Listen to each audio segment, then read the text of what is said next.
너희 권능 있는 자들아 영광과 능력을 여호와께 돌리고 여호와께 그의 이름을 합당한 영광을 돌리며 거룩한 옷을 입고 여호와께 예배할지어다. 여호와의 소리가 물 위에 있더라. 영광의 하나님이 우레 소리를 내시니 여호와는 많은 물 위에 계시도다. 여호와의 소리가 힘 있으며 여호와의 소리가 위엄차도다. 여호와의 소리가 백향목을 꺾으시며 여호와께서 레바논 백향목을 꺾어 보시도다. 그 나무를 송아지같이 뛰게 하시며 레바논과 시륜으로 들송아지같이 뛰게 하시도다. 여호와의 소리가 화염을 가르시도다. 여호와의 소리가 광야를 진동하시며 여호와께서 가데스 광야를 진동시키도다. 여호와의 소리가 백향목을 꺾으시며 여호와의 소리가 암사슴을 낙태하게 하시고 살림을 말갛게 벗기시니 그의 성전에서 그의 모든 것을 말하기를 영광이라 하도다. 여호와께서 홍수 때에 자정하셨으며 여호와께서 영원하도록 왕으로 자정하시도다. 여호와께서 자기 백성에게 힘을 주시며 여호와께서 자기 백성에게 평강의 복을 주시리로다. 아멘. 시편 20편은 역시 다윗의 시입니다. 그리고 천지 만물, 그리고 인생을 다스리고 섭리하는 하나님의 주권, 그리고 경륜, 그 위대함이 산천이 막 격렬하게 진동시키고 우레소리, 뇌성이라는 그 이미지를 통해서 형상화한 그런 모습을 볼 수가 있습니다. 참 역동적인 그 찬양시라고 할 수가 있습니다. 그래서 하나님께 영광을 돌리며 감사하는 그런 예배시라고 할 수가 있습니다. 여러분, 오늘 시편 중심에 보면 그 중심 시어가 7번이나 등장하는 그 내용이 있습니다. 뭐냐면 여호와의 소리, 이게 7번이나, 그러니까 여호와의 소리는 말씀이라고 할 수가 있죠. 7번이라는 건 완전수예요. 하나님의 말씀이 그만큼 완전하다라는 것을 강조하기 위해서 7번, 뭐 의도적으로 맞췄는지 몰라도 어쨌든 7번이 반복이 되고 있습니다. 그래서 대자연이 여호와의 소리, 곧 뇌성, 우레소리에 의해서 막 떨고 굴복하는 장면이 있습니다. 그러니까 여러분, 우리가 대자연에 비하면 우리 인간이라는 게 얼마나 미약한 존재라는 걸 알 수 있지 않습니까? 대자연조차도 하나님의 권능과 영광 앞에서 굴복할 수밖에 없는데, 이 대자연에 비해서 보잘것없는 우리 인생은 두말할 것 없지 않느냐, 지금 이런 내용이라는 것입니다. 결국 오늘 시편은 모든 인생은 하나님께 굴복해야 되고 하나님께 영광을 돌려야 된다라는 것을 지금 강조하고 있는 내용입니다. 그래서 오늘 시편 1편 말씀을 보면 너희 권능 있는 자들아 능력과 영광을 여호와께 돌리고 돌릴지어다, 이렇게 촉구하고 있습니다. 여러분, 여기서 권능이 있는 자라는 건 무엇입니까? 원문을 보면 신의 아들들이라고 얘기를 하고 있습니다. 성경에서 신의 아들들이라는 걸 일반적으로 우리가 천사 이렇게 칭하고 있죠.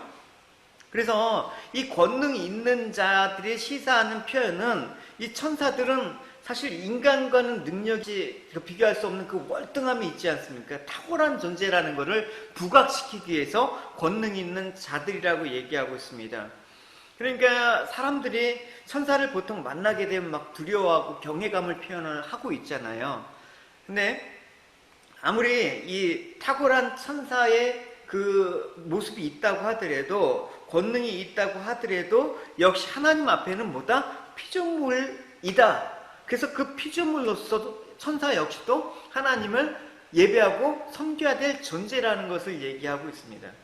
그런데 하물며 세상에 그 어떤 권능 있는 자라고 할지라도, 왕이든 뭐 높은 자든 할 것 없이 하나님의 이름에 합당한 영광을 돌려드리는 것이 마땅하지 않느냐, 지금 그렇게 다윗은 얘기하고 있습니다. 그래서 2절 우리 같이 여기 예배당에 있는 지체들 같이 읽어 주실게요. 시작. 여호와께 그의 이름에 합당한 영광을 돌리며 거룩한 옷을 입고 여호와께 예배할지어다.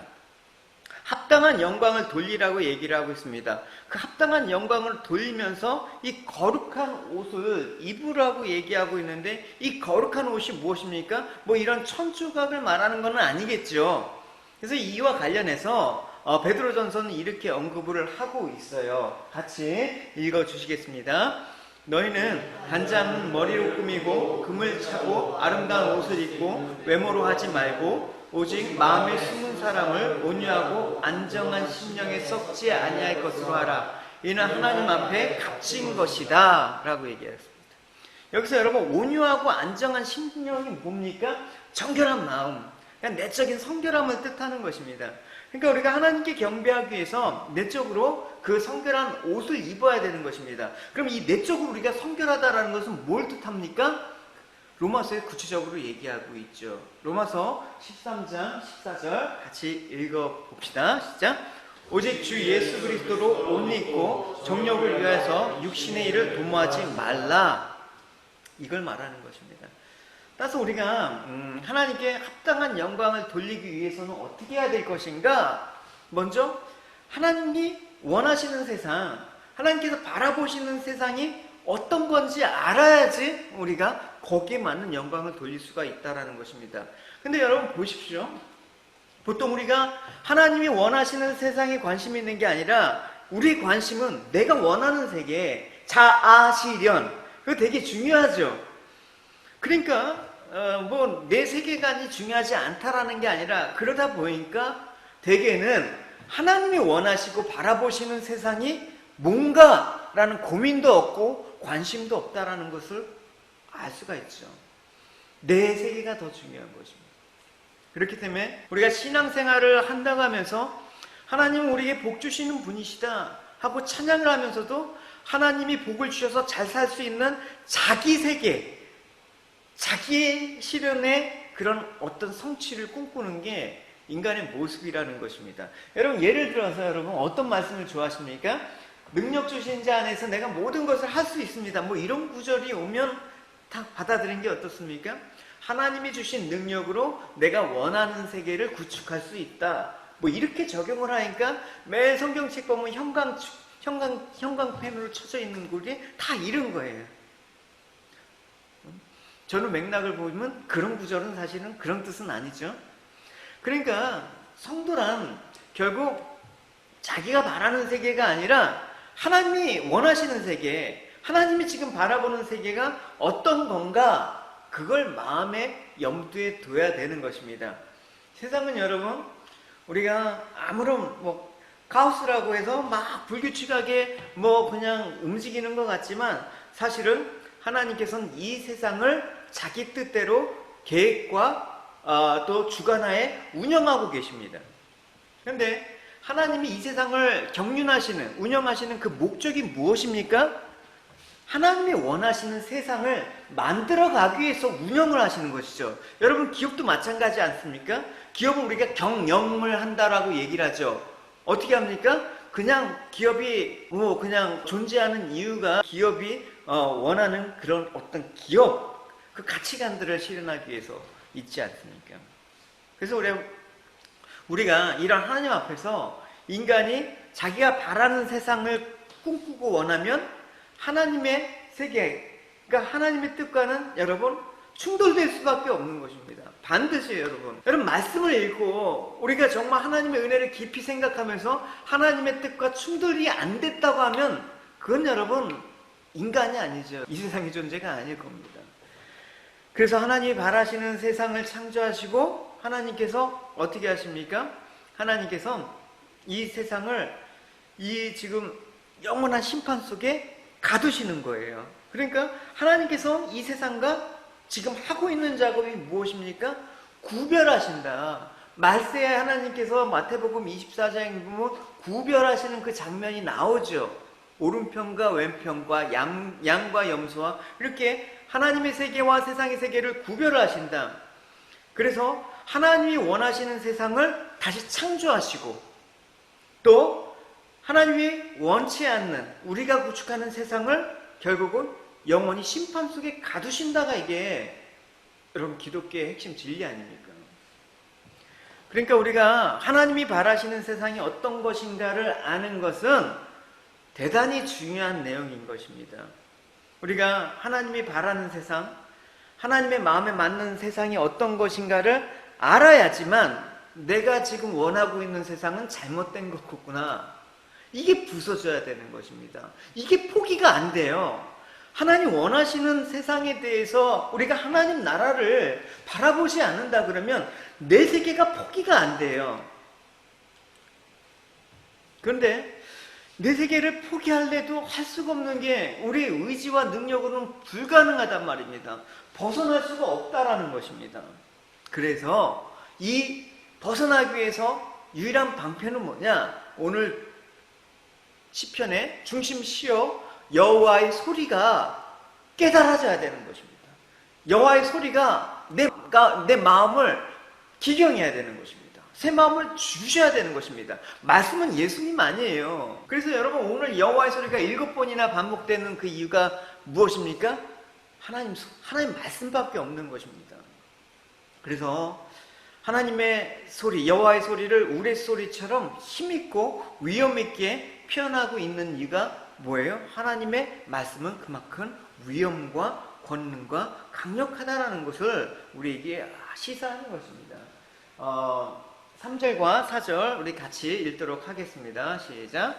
여호와의 소리가 우리의 이르다 영광의 하나님 이는 소리를 내시니 여호와는 많은 분리에 계시다. 여호와의 소리가 힘 있으며 여호와의 소리가 위엄하다. 예, 여기서 말하는 많은 물은 뭡니까? 뭐 바다처럼 많은 물을 이게 아니라 폭풍우를 의미하는 것입니다. 이 폭풍우와 함께 막 번개, 뇌성이 바라면 그걸 여호와의 소리라고 지금 표현하고 있습니다. 시각적으로 그렇다라는 거예요. 그만큼 여호와의 소리, 하나님의 말씀은 힘있고 두렵고 능력이 있고 위엄이 있고 우리를 떨리게 한다라는 것입니다. 찬송가 있지 않습니까? 하늘의 별 울려 퍼지는 내 성 주님의 권능 우주에 찬네. 그래서 여호와의 소리와 권세와 능력을 이제 5절 이하에서는 쭉 말씀을 하고 있습니다. 우리 8절까지 같이 읽어 보시도록 할게요. 시작. 여호와의 소리가 백향목을 꺾으시며 여호와께서 레바논 백향목을 꺾어 부시도다. 그 나무를 송아지 같게 뛰게 하시며 레바논과 시륜으로 들송아지같이 뛰게 하시도다. 여호와의 소리가 화염을 가르시도다. 여호와의 소리가 광야를 진동하시며 여호와께서 가데스 광야를 진동시키도다. 그렇죠? 여러분 얼마나 그 하나님의 그 위엄이 있는 그 소리가 여러분 귓가에 들려옵니까? 여러분 그 지금 여기서 백향목이라는 말이 나오죠. 이 백향목은 정말 빼어난 나무입니다. 아주 강하고 단단하고 쉽게 꺾이지 않습니다. 하늘을 찌르듯이 높게 곱게 성장을 합니다. 그래서 레바논의 백향목이라는 표현은 일반적으로 안정되고 또 번영되고 풍요로움을 상징합니다. 근데 여기서는 교만함을 상징하는 거예요.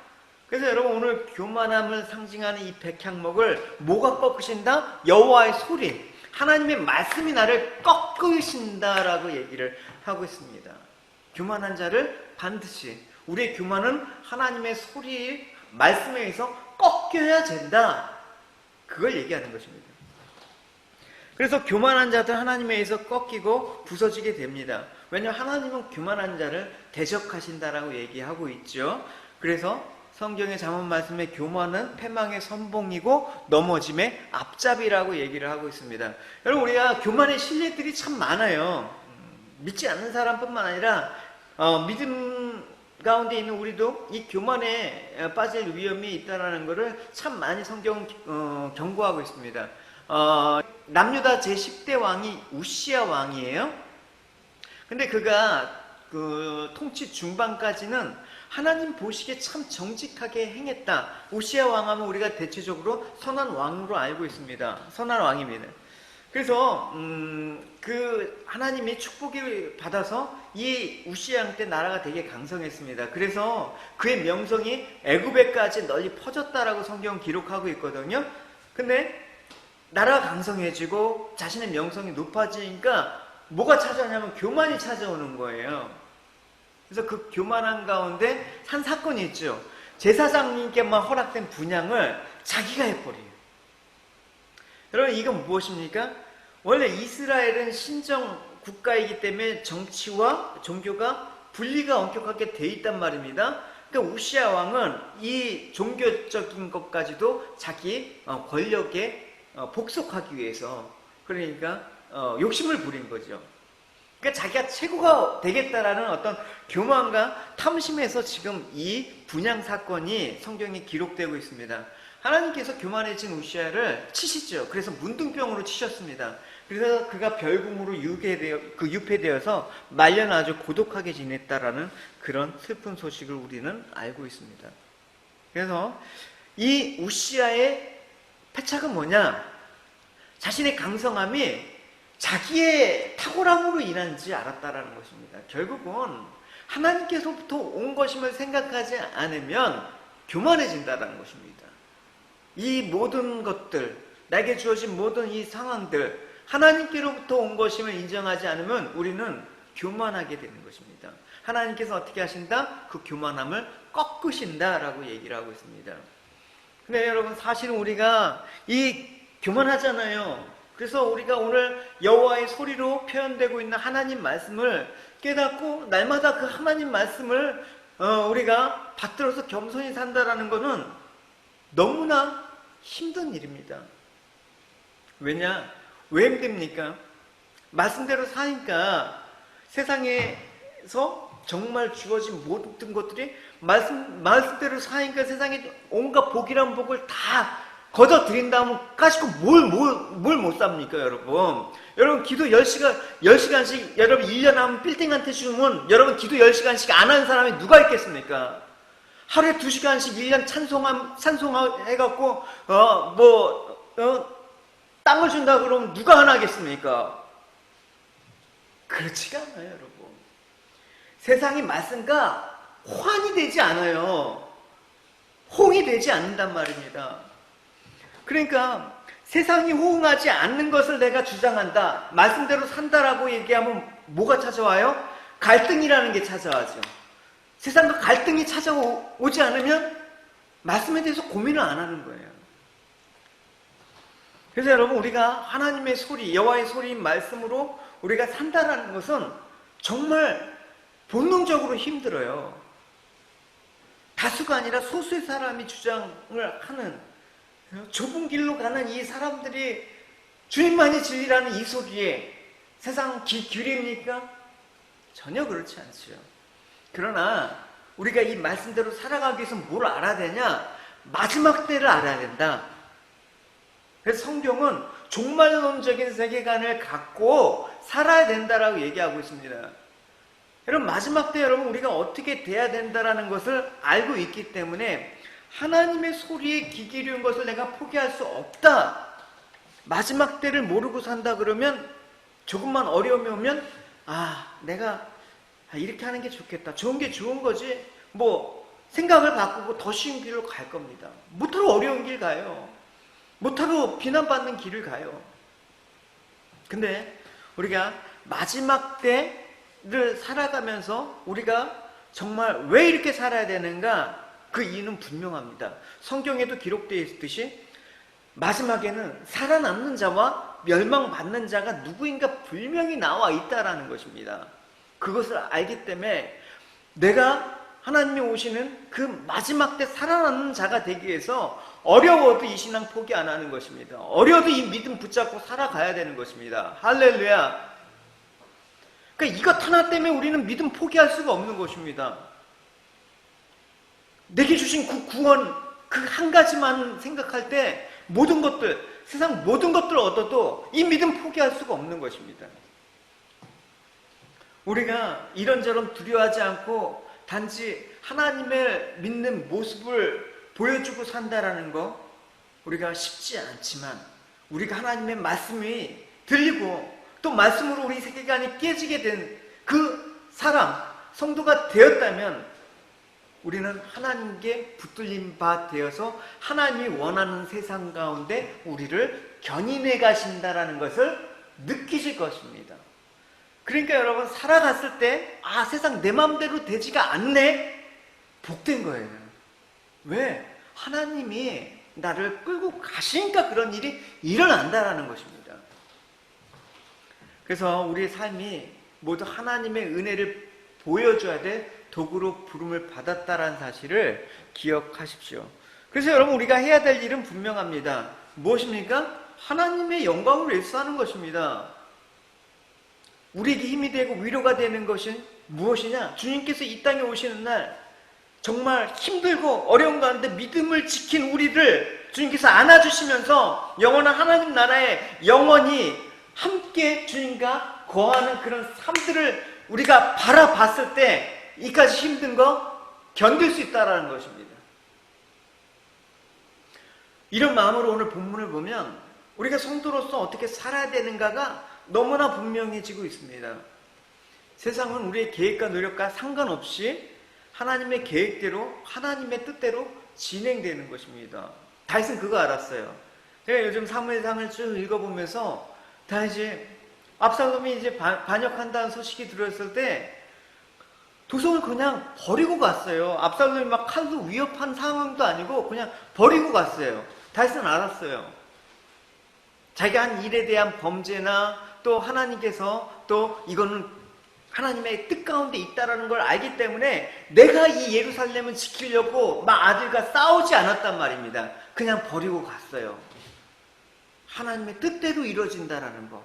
이게 여러분 대단한 것입니다. 여러분 같으면 아무리 아들이라도 칼 들고 성 찬다 또 다윗 정도가 되는데 여러분, 압살롬 그거 아무것도 아니죠 여러분. 용사인데. 그러나 하나님의 뜻이라는 걸 알기 때문에 그거 내려놓고 그냥 도망가는 거예요. 아주 비참하죠. 막 시므이가 막 욕하고 막. 그래도 하나님의 뜻이 먼저이다. 그게 믿음으로 사는 것이죠. 내 거 지키고 내 거 포기할 수 없고 내가 꼭 내가 원하는 세상을 이루고야 말겠다? 그건 하나님의 뜻과 상관없는 나의 삶의 방식이라는 것을 우리가 철저하게 성경 말씀을 통해서 그 소리가 들리지 않으면 이 성경은 교과서가 되겠죠. 도덕 교과서가 되겠죠. 그래서 여러분, 우리가 좋든 싫든 간에 상관없이 하나님의 일은 하나님께서 이루고야 마신다. 그래서 우리는 그 하나님의 모든 계획들을 아는 자가 되었다. 무엇을 통해서? 여호와의 소리로. 하나님께서 성령께서 하나님의 말씀을 깨닫게 해주셨다. 그러면 이제 우리가 해야 될 일이 분명하게 나와 있지 않습니까? 그 계획을 이제 아는 자로 그치는 것이 아니라 아는 자답게 살아가야 되는 것입니다. 신앙생활은 아는 게 아니라니까요, 여러분. 알려면 교리, 성경적인 그 지식 몇 가지 알아갖고 자랑하는 게 아니라 신앙은 살아야 되는 거라니까요.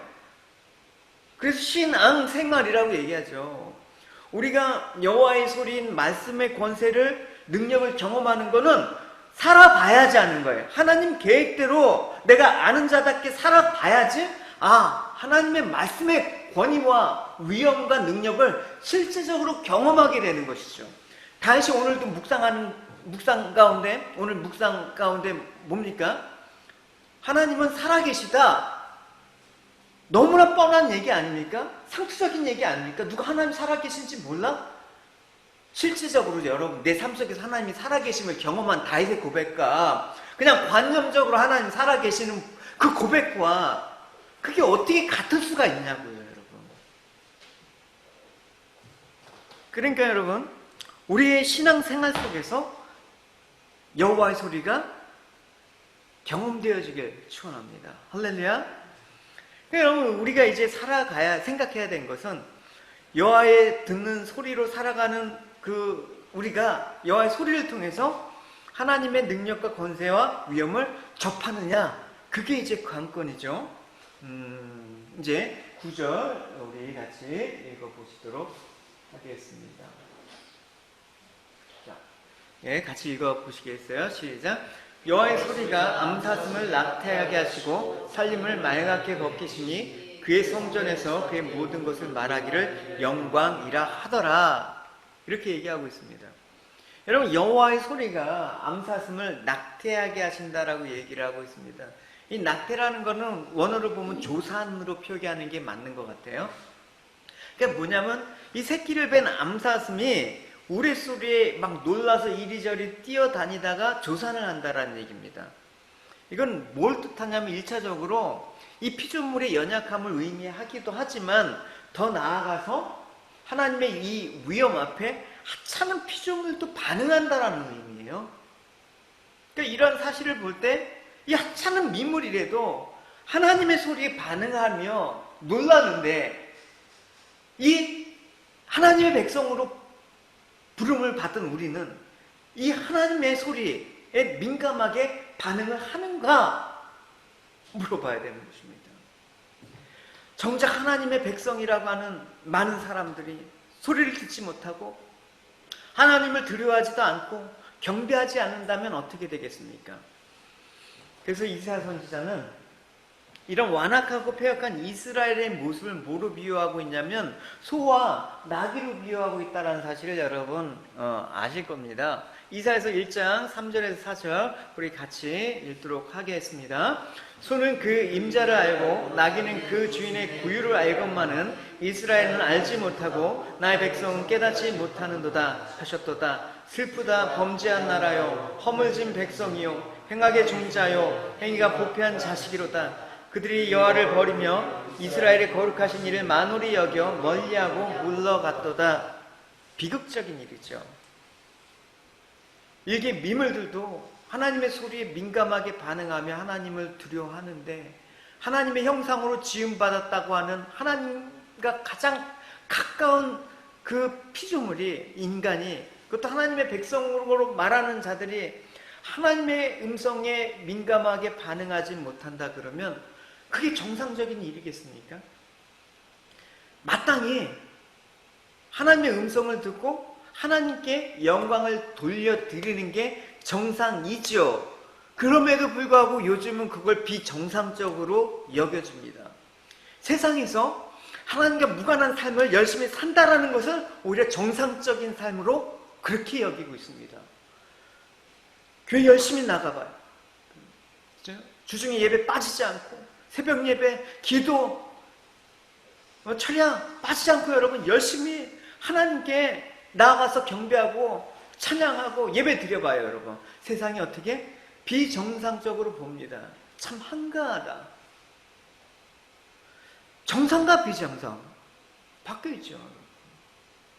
그래서 요한복음 1장 10절에서 11절에도 뭐라고 얘기하고 있냐면, 세상이 예수님을 통해서 지은 바가 되었는데 세상은 예수님을 알지 못했다. 심지어는 자기 땅에 그 주인이 왔는데도 그 백성들이, 자기 백성들이 영접하지 않았다. 이렇게 얘기를 하고 있습니다. 그러니까 여러분, 오늘날 사람들 하나님 음성에 무덤덤하게 반응을 합니다. 그냥 뭐 예배라는 어떤 종교 의식 치르고 나면 일주일에 그냥 뭔가 그냥 가볍게 홀가분하게, 감격도 없고요, 두려움도 없고요, 그냥 무슨 소리가 있나 보다 여길 뿐입니다. 교회 밖으로 나가 보십시오. 말씀과 상관없이 사는 그런 교인들이 너무나 많이 있습니다. 특정해서 여러분, 소수의 사람이 아니라 많은 사람이 그렇다라는 것입니다. 그러니까 하나님께 영광과 그 하나님께 경배를 드리는 것은 인간에 의해서 의도적으로 우리가 할 수 있는 게 아니다라는 것입니다. 제가 하루에 성경을 한 20장 정도 읽거든요. 소리내서 정독해서 읽어요. 20장 읽으면 그냥 정독해서 읽다 보면 문맥이 이제 막히고 조금 묵상해야 될 때는 잠시 이제 하고 또 몇 번씩 반복해서 읽고 그러다 보면 시간이 꽤 오래 걸려요. 20장 읽는데 여러분 얼마나 걸릴 것 같습니까? 1시간 정도 이상 걸려요. 시편이 아니라 뭐 이렇게 장수가 막 50장까지 성경 읽으면. 그래서 하루에 20장 읽기가 되게 사실은 힘들어요. 그러나 의도적으로 막 몸부림쳐야지만 그것도 어떨 때는 뭐 하루에 한 5장도 읽을 때도 있죠, 물론. 그러니까 그만큼 우리의 어떤 육적인 본성은 하나님 말씀 앞에 반응하는 게 너무나 힘들다라는 거예요, 여러분. 목살에서 그런 게 아니라 여러분도 마찬가지일 거예요, 여러분. 하루에 성경 한 장 읽기가 여러분 과연 쉽던가요? 여러분? 묵상 여러분 그냥 대충이라도 여러분 그냥 하는 게 쉽던가요? 하나님 앞에 5분 기도하는 게 쉽던가요? 쉽지가 않잖아요. 그러나 그 하나님의 영광과 능력을 하나님께 돌리며 경배하게 되는 것은 우리가 신앙생활이라는 걸 통해서 하나님의 능력과 권력과 그 위엄을 접하고 하나님을 두려워하는 성도들에게 반드시 나타나는 모습이기 때문에 하나님의 말씀에 우리는 계속해서 귀 기울이고 여러분 힘써서 나가야 되는 것입니다. 힘쓰지 않으면 안 되는 것입니다. 신앙생활도. 결국 우리가 힘쓴다고 되는 일은 아니지만 성령께서 말할 수 없는 탄식과 간구로 우리를 도와주시지 않습니까? 그 성령의 도우심을 받은 사람만이 말씀을 보는 맛이 생기고요, 묵상하는 그 기쁨을 알고요, 기도하는 그 기쁨을 아는 거예요. 그래서 여러분, 말씀을 통해서 우리가 여호와의 소리를 들을 수 있고 여호와의 권세와 위엄과 능력을 접하면서 진심으로 여호와를 두려워하면서 굴복할 수가 있는 것입니다. 다시 말해서 내 힘이 아니라 하나님의 은혜로 살아가고 있는 나를 깨달았을 때 감사하게 되는 것이죠. 그게 뭡니까? 그게 회개인 것입니다. 그게 회개의 모습으로 나타나야 되는 것입니다. 그래서 우리가 이런 말씀을 통해서 하나님이 바라시는 세상은 무엇인가를 알 수가 있는 것이죠. 내 힘을 의지 않고 전적으로 하나님께 굴복해서 하나님 앞에 내 뜻을 꺾고 하나님 앞에 방향을 돌려서 그 삶들을 살아가는 것, 그게 회개라고 얘기를 하고 있어요. 성경은. 결국 우리 눈에 보이고 우리 자신의 힘으로만 살아가는 이 세상은 하나님이 원하시는 세상이 될 수 없기 때문에 결국 멸하고야 마신다라는 그 마지막을 바라보게 되고, 이 소리를 듣게 되는 하나님의 백성은 구원을 받는 것입니다. 그래서 시편에 이 마지막 때의 소리를 들은 사람의 예가 나와요. 그게 뭐냐? 노아의 홍수 그 사건을 지금 연상케 하는 구절이 나온단 말입니다. 10절을 읽어 보시도록 하겠습니다. 10절 같이 읽어 주시겠습니다. 시작. 여호와께서 홍수대에 전함하셨으며 여호와께서 영원하도록 왕으로 전함하셨다. 그러니까 시인이 하나님의 영원한 왕되심을 찬양하는 동시에 하나님의 모든 만물의 왕되심을 이 노아 대홍수 사건을 예를 통해서 구체적으로 드러내었습니다.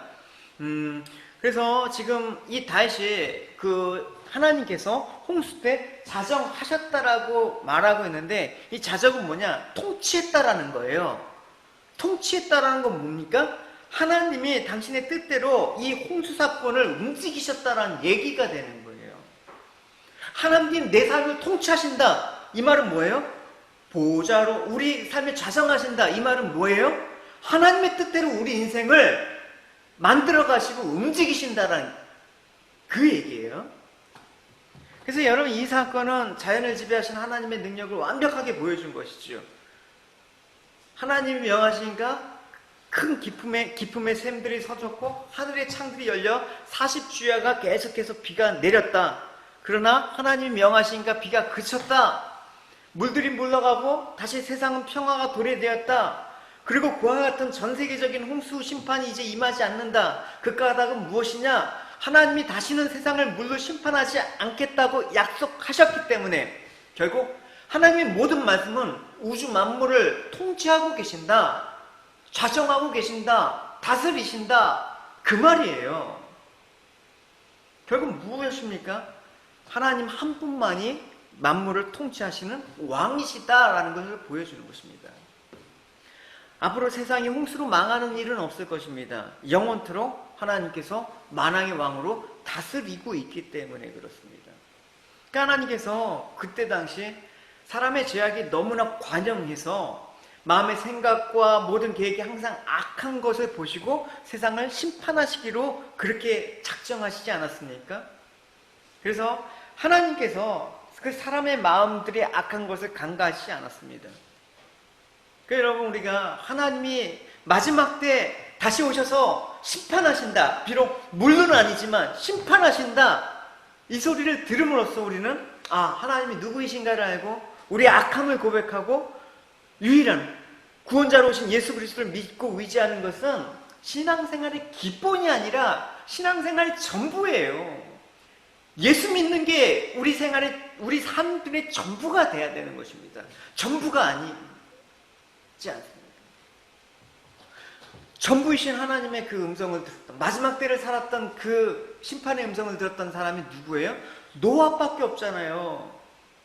노아는 하나님이 심판하실 계획을 말씀을 통해서 알았습니다. 그러나 심판을 아는 자로 사는 것으로 그치는 게 아니었죠. 아까 신앙은 삶이라고 얘기했잖아요. 말씀대로 어떻게 해야 되지? 방주를 만들어야 되는 거예요. 그 방주를 만들 때, 말씀대로 살 때, 그 산 아래에 있는 사람들이 노아를 얼마나 100년 동안 씹어댔겠습니까? 호박씨 뒷담화를 깎겠습니까? 그러니까 타협하지 않고 말씀대로 실천하니까 충돌이 오더라. 여러분, 방주 만드는 일을 포기하시겠습니까? 그래서 노아는 마지막 때 심판의 말씀을 믿었기 때문에 세상의 어떤 소리도 자신의 믿음을 포기하지 않고 방주를 만든 것입니다. 이것이 여호와의 소리, 하나님의 말씀을 통해서 하나님의 계획을 아는 자로서의 삶을 살아가는 신앙인 것입니다. 여러분, 우리가 미래를 아는 자로서 세상에 사는 것이 하나님께서, 하나님이 이 땅에 선지자를 통해서 말씀하시고 성경에 이 세상을 지금 남겨놓으신 그 까닭은 무엇입니까? 마지막 때를 살아가는 우리에게 살아남는 자가 되기 위해서 방주를 만들어라. 예수 그리스도를 끝까지 믿고 구원자이심을 붙잡고 그렇게 마지막 때를 바라보면서 살아가라. 그렇게 얘기하고 있지 않습니까? 과연 교회가 언제까지 유지가 될 수 있을까요? 우리 교회가 아니라 이 땅의 교회가 앞으로 이런 일들이 계속해서 몰아닥치면 우린 과연 믿음을 포기하지 않고 지킬 수 있을까요?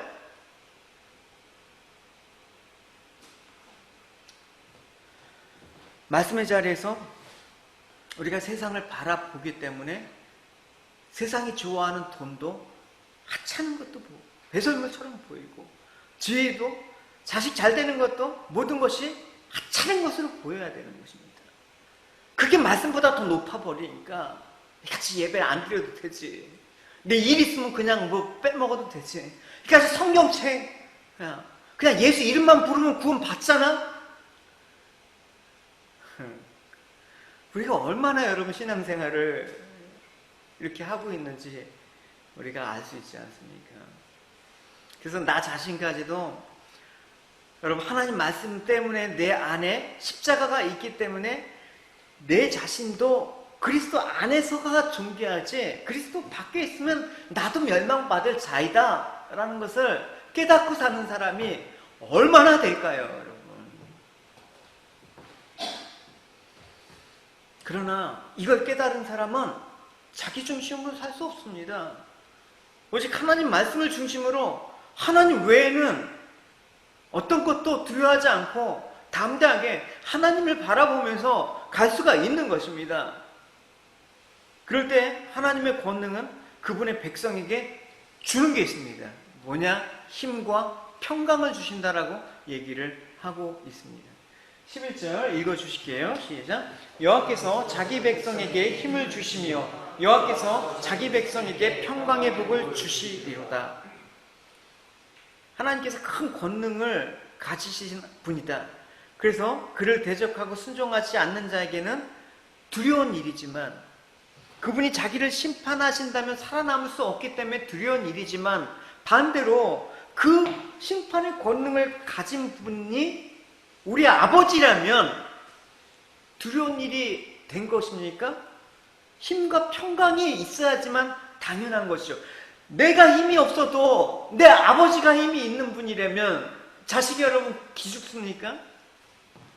그러니까 여러분, 하나님은 그의 백성을 심판하지 않고 도우시고 지키시기 때문에 여러분, 어느 나라의 왕이 매우 강력한 힘이 있다라고 여러분 가정을 합시다.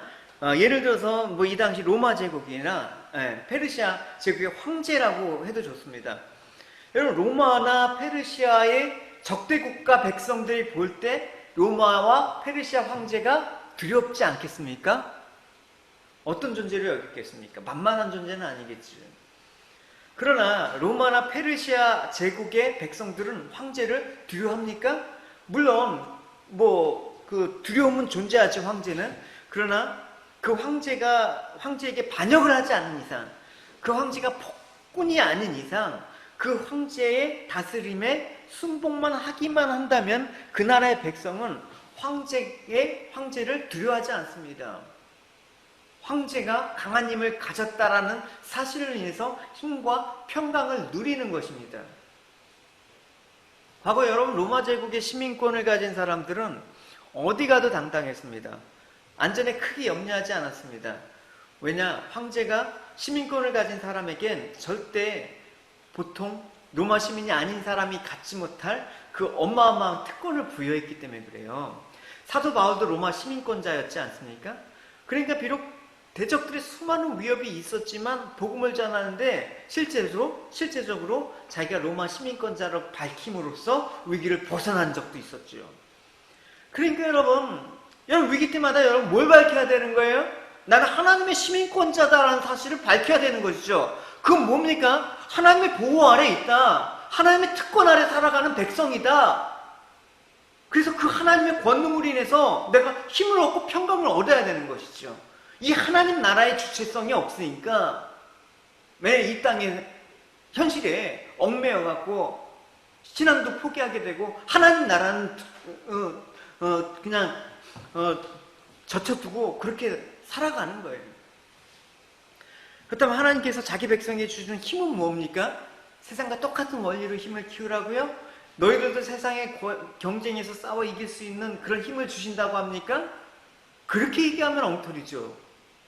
하나님의 나라는 세상의 통치 방식과 세상의 법과는 다른 모습으로 우리에게 힘과 평안을 주신다. 그 힘이 무엇입니까? 내가 낮아짐에 처하고 내가 어려움에 처해도 내게 주신 그 능력 안에서 나는 모든 것들을 넉넉하게 자적할 수 있다. 누릴 수 있다. 그 말이 내게 능력 주신 자 안에서 내가 모든 것을 할 수 있다예요. 그걸 떡 대놓고 능력 주셔서 내가 원하는 세상을 소원 성취해 주시겠다. 이런 거를 하니까 말씀을 엉터리로 여러분 해석을 하게 되는 것이죠. 그런 자만이 감사함을 잃지 않고 살아갈 수 있다. 그 힘을 주시겠다라는 것입니다. 그래서 우리가 하나님의 권능과 위엄 앞에 진심으로 굴복해서 우리 죄를 보게 되고 하나님의 은혜로 말미암아 살게 되는 나 자신을 바라보게 될 때 오늘도 낮은 자리에서 오늘도 내 삶의 힘든 자리에서 여호와로 인해서 난 여호와로 즐거워하리 난 여호와로 즐거워하리 나 구원의 하나님을 인해 기뻐하리라. 할렐루야. 이게 우리의 힘이죠. 할렐루야. 그것만이 우리가 평강을 누릴 수 있는 복입니다. 이 복은 누구한테만 주어진다? 여호와의 소리를 제대로 듣는 자. 그 소리 앞에, 그 위엄 앞에 우리가 무릎을 꿇고 그 소리에 순복하게 될 때 누릴 수 있는 복이라는 사실을 여러분 잊지 마시기 바랍니다. 오늘 그렇죠. 처음에 우리가 수요 예배 처음 2달 전에 수요 예배 온라인으로 드렸을 때 한 25명이 들어왔는데 지금 정확하게 반토막이 났어요. 무슨 주식도 아니고 반토막이라고 얘기하니까 좀 그런데 여러분 마지막까지 주님 오시는 그 날까지 이 사모함 하나님의 소리를 여호와의 소리를 사모하면서 듣는 여러분이 되시기 바랍니다. 네, 우리 같이 찬양하겠습니다. 우리 찬양 나의 힘이 되신 여호와여 내가 주님을 사랑합니다. 그 찬양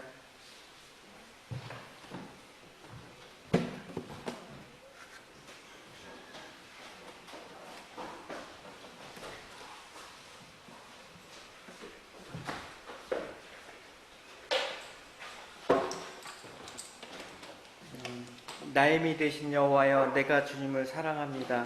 오늘 여호와의 소리를 듣게 되는 여러분이 주님이 진정한 여러분의 힘이 되심을 우리가 고백하시는 여러분이 되시기 바랍니다. 우리 같이 찬양합시다. 나의 힘이 되신 여호와여.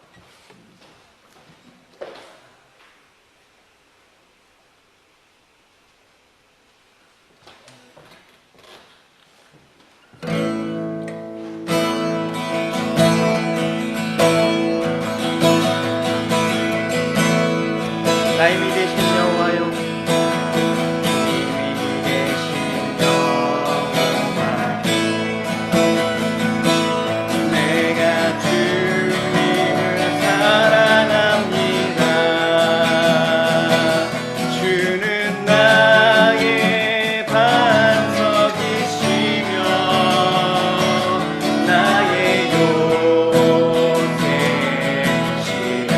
주는 나를 건지시네. 주는 나를 건지시네. 나의 주, 나의 하나님, 나의 주, 나의 하나님, 나의 빛, 나의 밤 되시고, 나의 밤 되시라. 나의 밤 되시라. 나의 하나님,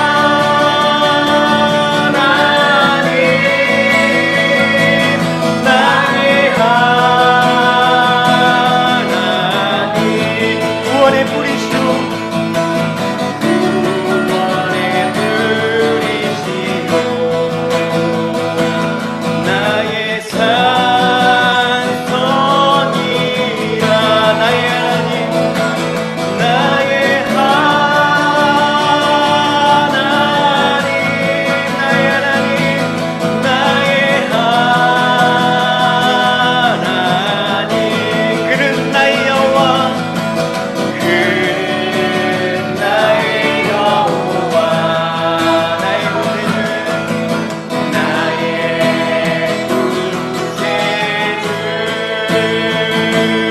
나의 생명 되신 여호와여,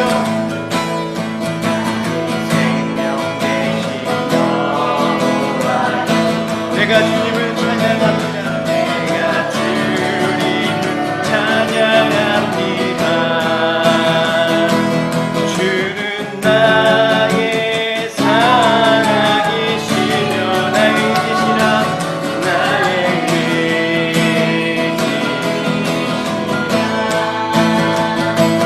주는 나를 이끄시는 나의 길 인도하시며 나의 길 인도하시며 나의 생의 목자 되시니 내가 따르리라.